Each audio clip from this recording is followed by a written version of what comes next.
بسم اللہ الرحمن الرحیم۔ آج کی اس گفتگو میں رسول اکرم صلی اللہ علیہ وسلم کا سلسلہ نسب اور آپ کے والد حضرت عبداللہ رضی اللہ تعالی عنہ کی قربانی اور ان کی وفات کا بیان ہوگا۔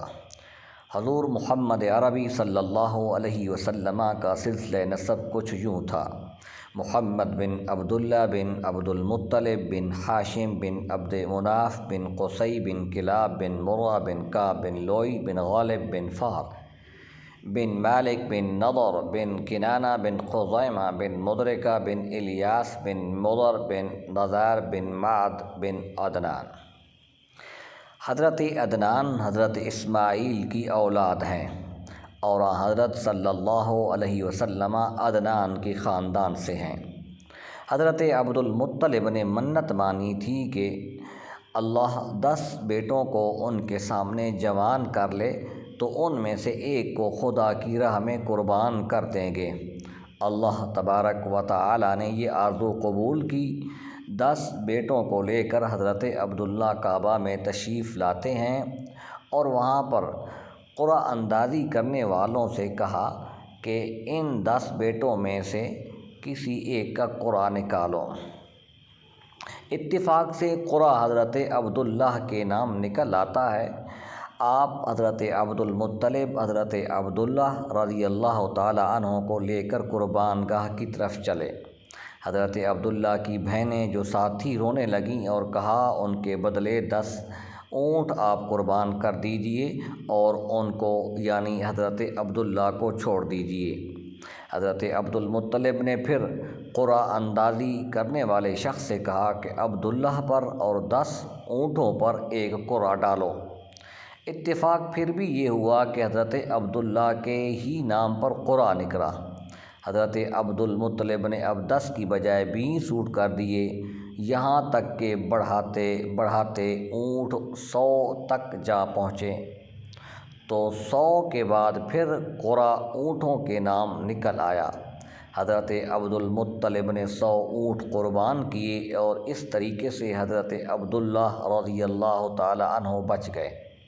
یہ روایت امام واقدی نے نقل کی۔ ابن اسحاق نے اس کو بیان کیا ہے کہ اونٹوں کے معاوضہ کی مشورہ رؤسائے قریش نے تجویز کیا تھا۔ حضرت عبداللہ قربانی سے بچ گئے تو حضرت عبد المطلب کو ان کی شادی کی فکر ہوئی۔ قبیلہ زہرہ میں حضرت وہب بن عبد مناف کی صاحبزادی جن کا نام حضرت آمنہ تھا، قریش کے تمام خاندان میں سے ممتاز تھیں۔ وہ اس وقت اپنے چچا وہیب کے پاس رہتی تھی۔ حضرت عبد المطلب حضرت وہیب کے پاس گئے اور حضرت عبداللہ کی شادی کا پیغام دیا، جو کہ انہوں نے منظور کر لیا اور اس طریقے سے حضرت عبداللہ اور حضرت آمنہ کا عقد ہو گیا۔ حضرت عبداللہ رضی اللہ تعالی عنہ تجارت کے لیے شام کو گئے، واپس آتے ہوئے مدینہ میں ٹھہرے اور بیمار ہو کر یہیں رہ گئے۔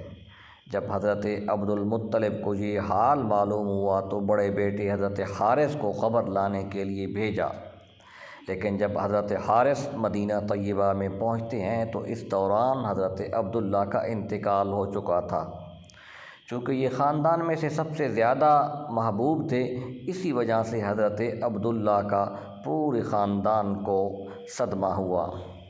حضرت عبداللہ جو کہ رسول کریم صلی اللہ علیہ وسلم کے والد ماجد تھے، انہوں نے ترکہ میں اونٹ، بکریاں اور ایک لونڈی چھوڑی تھی جس کا نام حضرت ام ایمن تھا۔ یہ رسول کریم صلی اللہ علیہ وسلم کو اس جہان میں یہ ترکہ ملا ہے۔ امید ہے کہ آپ کو ہمیں یہ سیرت کی اس طریقے سے کالم نگاری آپ کو پسند آئی ہوگی۔ تو اگر اسی طریقے سے آپ کو یہ پسند آئی ہے تو ہمارے اس چینل کو سبسکرائب کریں۔ شکریہ والسلام۔